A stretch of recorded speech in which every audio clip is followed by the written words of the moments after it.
नमस्ते दोस्तों, Indic divine channel पे आप सभी को स्वागत है। सनातन धर्म में मंत्रों के जप को बेहद अहम माना जाता है। मंत्र में असीम शक्ति होती है और उसके बिना पूजा पूरी नहीं मानी जाती। मंत्र साधना भौतिक बाधाओं का आध्यात्मिक उपचार है। मंत्र 3 प्रकार के होते हैं: वैदिक मंत्र, तांत्रिक मंत्र और शाबर मंत्र।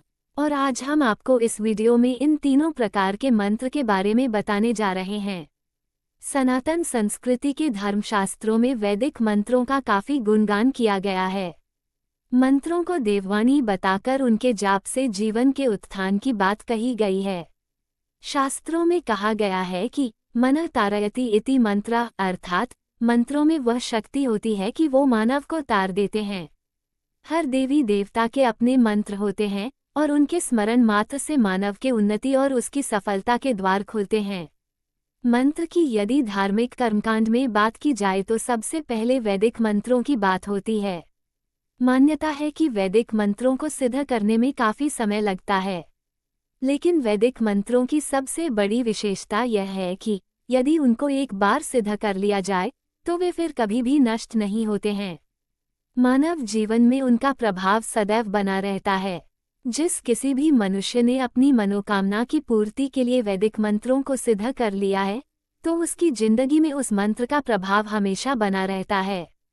दूसरा है तांत्रिक मंत्र। वैदिक मंत्रों को सिद्ध करने में जहाँ कड़ी मेहनत और ध्यान की जरूरत होती है, वहीं तांत्रिक मंत्र वैदिक मंत्र की अपेक्षा जल्दी सिद्ध हो जाते हैं और अपना फल भी मानव को जल्दी दे देते हैं। लेकिन तांत्रिक मंत्र जितनी जल्दी सिद्ध होते हैं उतनी ही जल्दी उनका प्रभाव भी समाप्त हो जाता है। यानी जितनी जल्दी तांत्रिक मंत्र अपना असर दिखाते हैं उनकी शक्ति भी उतनी जल्दी क्षीण हो जाती है। तांत्रिक मंत्रों का प्रभाव वैदिक मंत्रों की अपेक्षा कम समय तक बना रहता है। और अंत में हम बात करते हैं शाबर मंत्र के बारे में। जैसे कि आपको पता ही होगा कि सभी मंत्रों के प्रवर्तक मूल रूप से भगवान शंकर ही हैं, परंतु शाबर मंत्रों के प्रवर्तक भगवान शंकर प्रत्यक्षतया नहीं हैं। इन मंत्रों के प्रवर्तक शिव भक्त गुरु गोरखनाथ तथा गुरु मत्स्येंद्र नाथ को माना जाता है। अधिकतर शाबर मंत्रों की रचना गुरु गोरखनाथ व अन्य नवनाथ 84 सिद्धों ने की थी। शाबर मंत्र वास्तव में लोक मंत्र हैं जो मानव कल्याण के लिए विभिन्न गुरुओं व संत महात्माओं के द्वारा लिखे गए। शाबर मंत्रों में जो शब्द इस्तेमाल किए गए हैं वो हमारी रोज की भाषा में इस्तेमाल में आने वाले ही शब्द है। शाबर मंत्र का उच्चारण बहुत आसान होता है और यह मंत्र बहुत शक्तिशाली होते हैं और यह बहुत जल्दी फल देते हैं। यानी मंत्रों से मनचाही वस्तु प्राप्त की जा सकती है और सभी इच्छाओं की पूर्ति की जा सकती है। सबसे ज्यादा प्रभावी मंत्रों में से एक मंत्र है वीर भैरव मंत्र।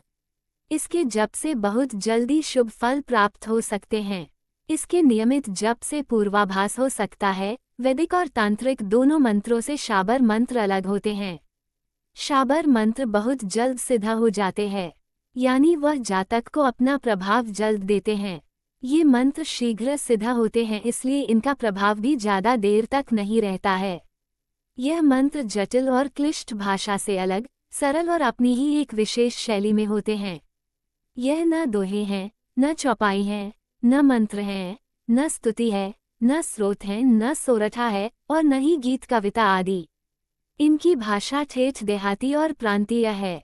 इनमें प्रमुखता होती है तो बस गुरु के सानिध्य की, और इनमें हनुमंत, वीर, भैरव, काली, दुर्गा, गणेश, नाथ, गोरख आदि शब्दों का प्रयोग अवश्य देखने में मिलता है।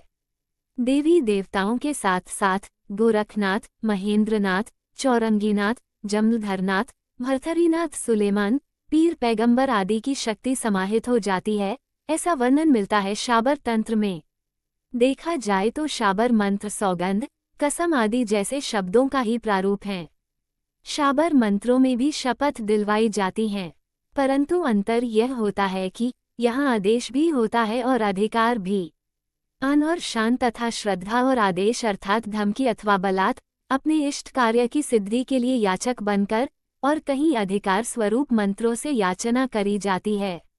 मंत्र ऐसे होते हैं कि साधारण से साधारण ज्ञान वाला व्यक्ति भी इनको सरलता से प्रयोग कर सकता है। इन मंत्रों में गुरु की प्रधानता होती है।